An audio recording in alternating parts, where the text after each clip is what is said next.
ایک بات آپ نے کئی دفعہ سنی ہوگی، میرا بڑا دل کرتا ہے پھر سے اس کو دہراؤں۔ میں نے اسے سینکڑوں بار پڑھا ہے۔ جب طبیعت پوری بے چین ہوتی ہے اور اپنی ذمہ داریوں کا احساس کرنے کو دل کرتا ہے نا، تو پھر خیال آتا ہے کہ ہم بھی پڑھیں ذرا ان چیزوں کو۔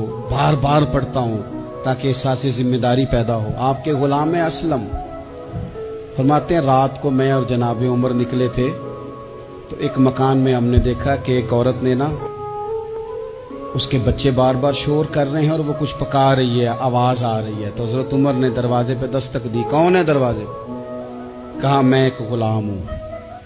حضرت عمر کہتے ہیں غلام ہوں؟ بہن کیا مسئلہ ہے، بچے کیوں رو رہے ہیں؟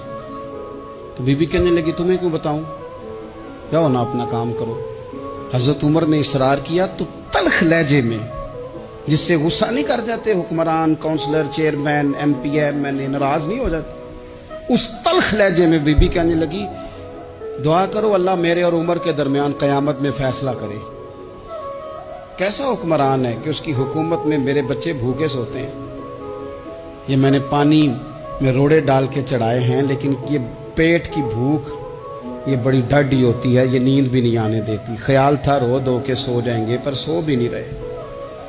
حضرت فاروق اعظم دوڑے گئے، گھر سے سامان، اناج، غلہ کندھے پہ رکھا۔ خادم کہتے میں نے کہا کہ مجھے دے دے۔ فرمانے لگے چل تو وعدہ کرنا قیامت میں بھی میرے بوجھ اٹھائے گا۔ کہ حضور نہیں، وہ تو میرے بس کی بات نہیں۔ فرمایا پھر مجھے کرنے دے۔ دوڑے آئے، اس خاتون کے دروازے پر لا کے وہ چیزیں رکھی۔ کہا بہن اگر تو پردہ کر لے تو یہ غلام نا آج کھانا پکا دے تیرے بچوں۔ پھر وہ گھی چڑھا کے، چینی ڈال کے، کچھ سامان پکتا تھا وہ کھانا پکایا۔ غلام کہتے ہیں جب پھونکے مارتے تھے تو داڑھی سے دھواں نکلتا تھا، آگ جلاتے تھے دھواں نکلتا، پھر کھانا پکایا، پھر ان بچوں کو کھلایا۔ پھر حضرت عمر فاروق رضی اللہ تعالیٰ عنہ نا تھوڑے پیچھے بیٹھ گئے تو بچوں کے ساتھ اس طرح کی باتیں کرنے لگے کہ وہ ہنس پڑے۔ جناب اسلم کہتے ہیں بچے اس بیوہ کے ہنستے تھے، بچے ہنستے تھے اور عمر روتے تھے۔ جب وہ ہنستے تھے تو فاروق روتے تھے۔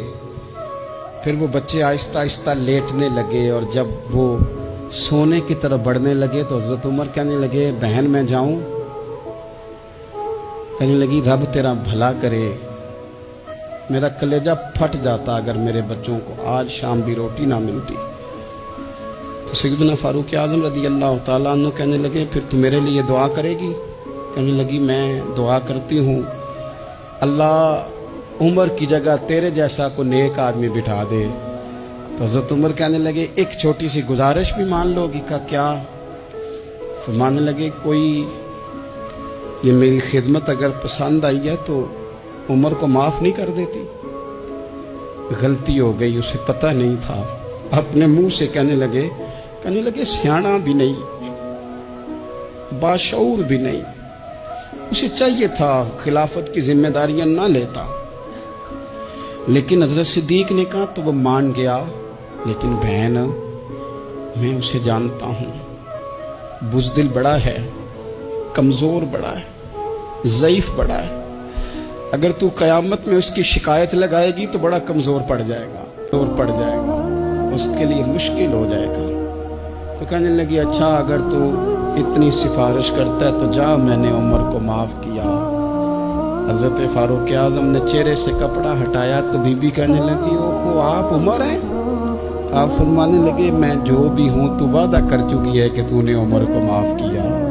پھر باہر نکلے اور اپنے خادم جناب اسلم سے کہنے لگے 2 بندے اور بلا اور انہیں گواہ بنا کہ میں نے اس غریب کے روتے بچے ہنسائے ہیں، تو جا کے ان کو بتا میں نے وہ ہنسائے ہیں، اس کے بھوکے بچوں کو میں نے روٹی کھلائی ہے، اور تو گواہ ہو جا کہ اس بی بی نے خود کہا ہے بغیر جبر کے، میری گزارش پہ کہا ہے کہ میں نے عمر کو معاف کیا۔ کیوں نہ ہم بھی اپنی اپنی ذمہ داریوں کا احساس کر لیں، کیوں نہ ہم بھی جہاں جہاں ہماری ڈیوٹی ہے ہم بھی وہاں غور کر لیں، کہیں ایسا تو نہیں کہ ہم بھی کمزور پڑ گئے ہیں، ذمہ داری تو لے لی ہے پر اب ہم ادا نہیں کر پا رہے، ورنہ وہاں سے معافی لے لے۔